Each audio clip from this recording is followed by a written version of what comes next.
Welcome to the WIOA Scholarship Application Overview, presented by Workforce Alliance of the North Bay, a collaboration of Napa, Marin, Mendocino, and Lake counties.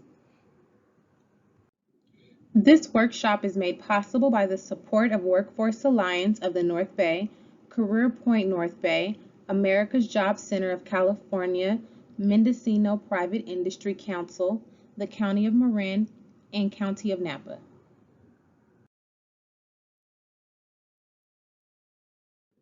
Objectives. The objective of this information session is to first describe the Workforce Innovation and Opportunity Act and provide a general overview of how these federal WIOA funds work. Second, help you determine if you are eligible to apply for the funds. And third, explain the process of applying and, if needed, what resources are available to help you complete your application.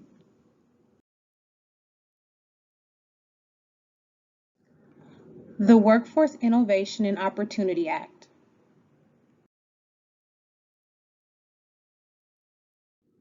WIOA is the abbreviation for federal legislation Workforce Innovation and Opportunity Act that was signed into law by former President Obama in 2014.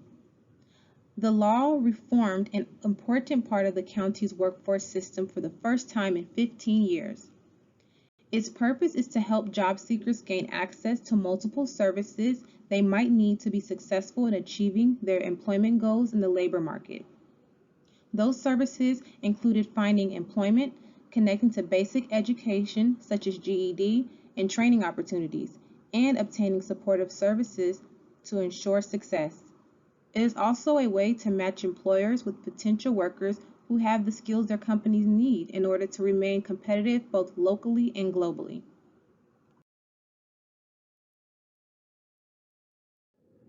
Individual criteria.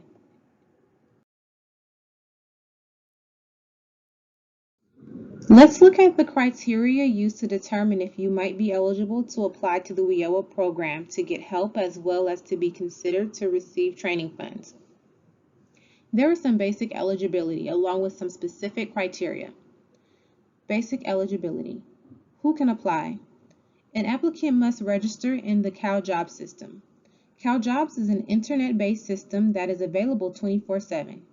It's easy to do and only takes about 10 minutes.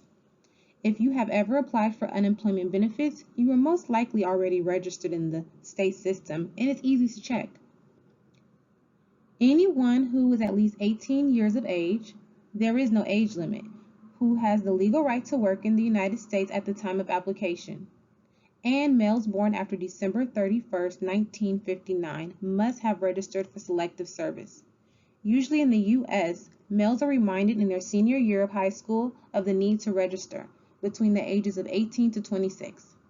If you don't remember if you registered or not, you can go to the Selective Service website at www.sss.gov and click on Check a Registration to verify. Note, however, that there can be some exceptions to registration, so if you think you might be exempt, discuss it confidentially with the staff. An example is someone who arrives in the U.S. over the age of 26 and now outside of the age range in which you can register. Another example is that you believe you registered but cannot find yourself in the online system. There could be an error in the system, so be sure to check. It could be something as simple as a transposed social security number, a misspelling of your name, or a name change you may have forgotten.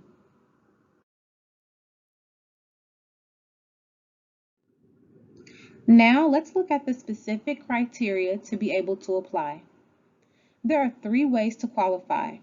The first is as a low-income adult. Second is as a dislocated worker. Third, underemployed worker.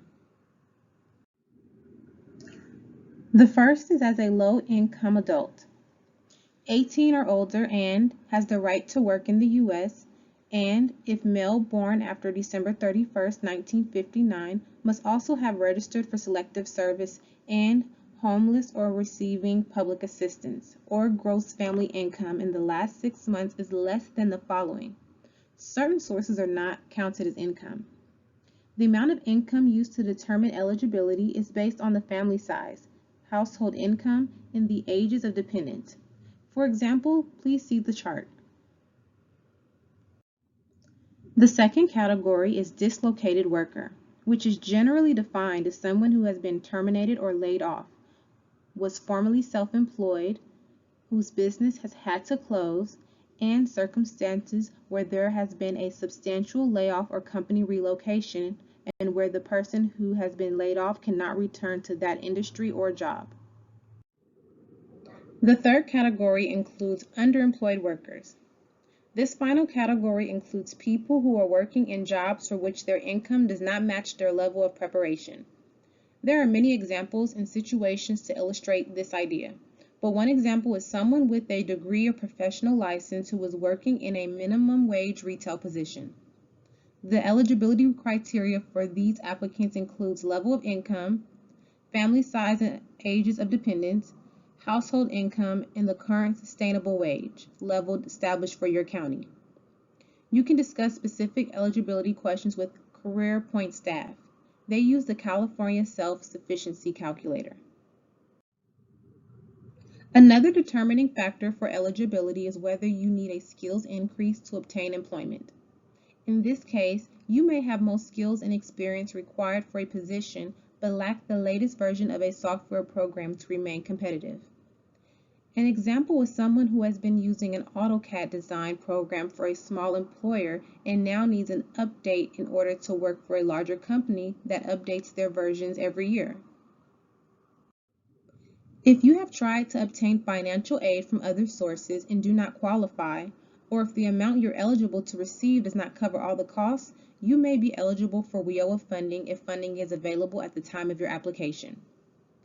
Each county receives their training allocations in July of each year, and sometimes are expended before the next funding cycle.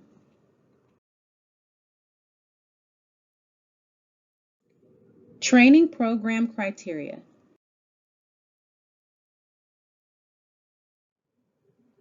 If you're considering applying for training funds, there are certain criteria for you to think about that are equally important to the type of training you're considering. The training must match with the current labor market.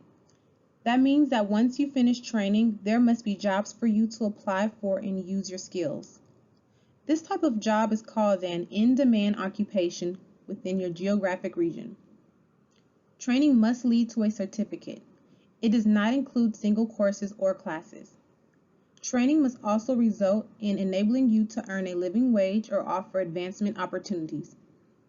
Above all, any training program you select must appear on the State of California Eligible Training Provider List, ETPL, which is located within the CalJobs system where instructions are included on how to locate training.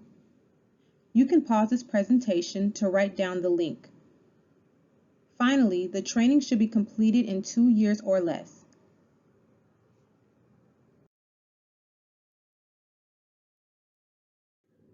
The application process includes 3 steps. Step A, career assessment. Step B, career exploration. Step C, training plan development.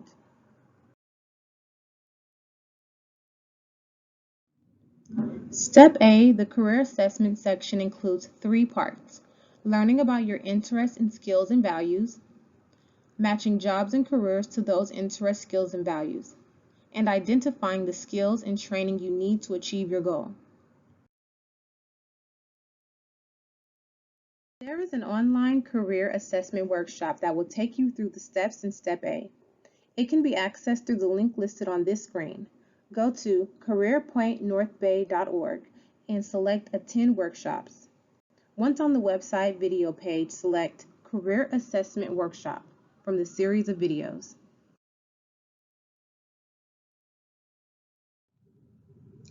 In addition to the workshops, there are other resources to check out. CalJobs My Assessment Tools at www.caljobs.ca.gov. Career One-Stop Self-Assessments at www.careeronestop.org. Click on Explore Careers, then Self-Assessments.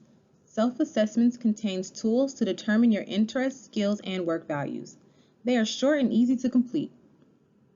Personality Type Indicator at www.16personalities.com. Available in multiple languages, www.16personalities.com/languages. The Personality Type Indicator is a tool for assessing your preference in a wide variety of settings, both personal and work. This tool also gives you suggested job titles to consider based on how you prefer to take in and process information, along with the type of work environment and connection to people that could be a good fit for you. You will need to include the results of your assessment in your application packet, so don't miss this important step. Print them out and keep the copy safe, because these assessments are free to the public. They do not keep a record of your information once you leave the website.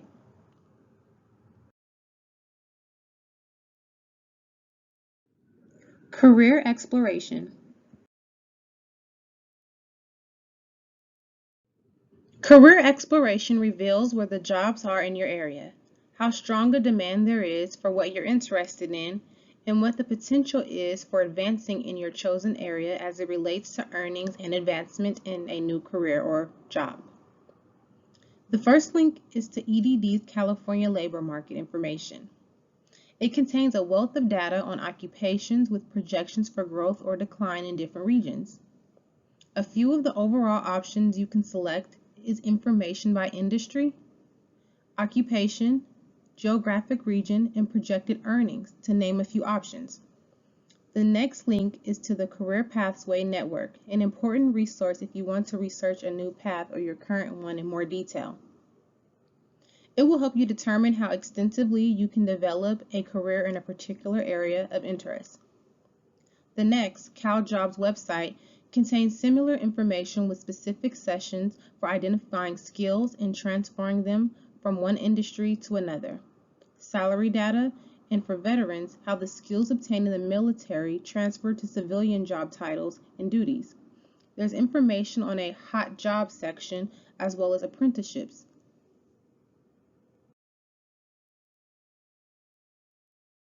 Step C, creating a training plan.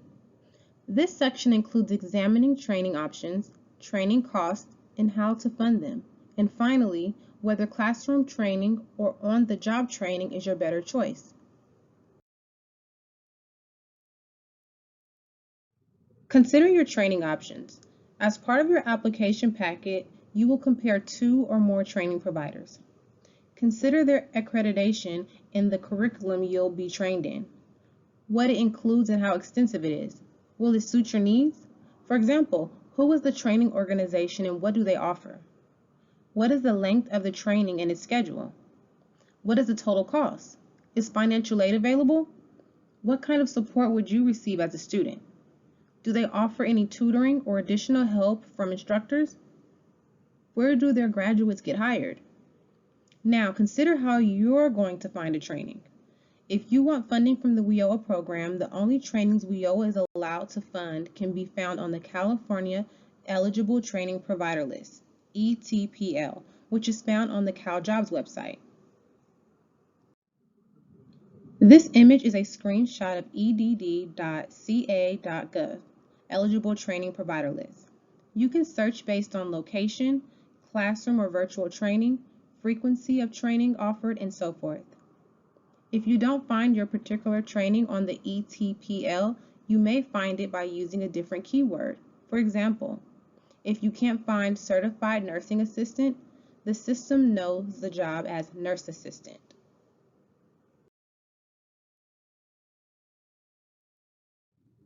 Now let's look at funding options and how WIOA funding works. When you think about how to pay for training, think about all the possible resources available to you. You may qualify for FAFSA, the free application for federal student aid offered by public institutions and some private ones, or private or specialty scholarships and grants, credit cards, your savings, family members, and so forth. I mention this because WIOA funds comes in as the last resource of funding, especially when your request exceeds the cap. Let's look at an example. Let's say the training cost is $7,500 and you obtain FAFSA financial aid in the amount of $2,000. The cap on WIOA funding varies by county. In this example, we'll use a cap of $4,500. You would need to fund the balance of $1,000 and provide proof of its availability.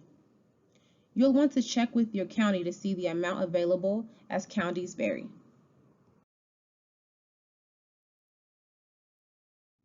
The final training consideration is which training method is best for you.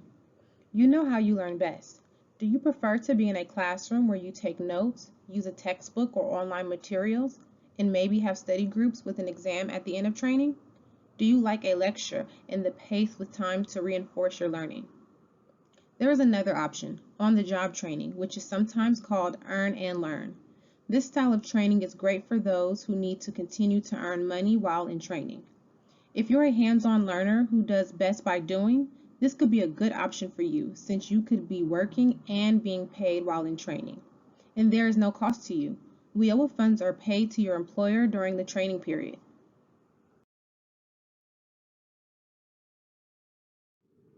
Submitting the WIOA scholarship application. To submit a WIOA application, request for training funds, contact the CareerPoint Center in your area to find out how to apply.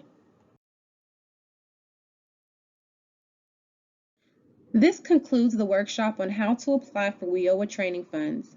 Thank you and good luck.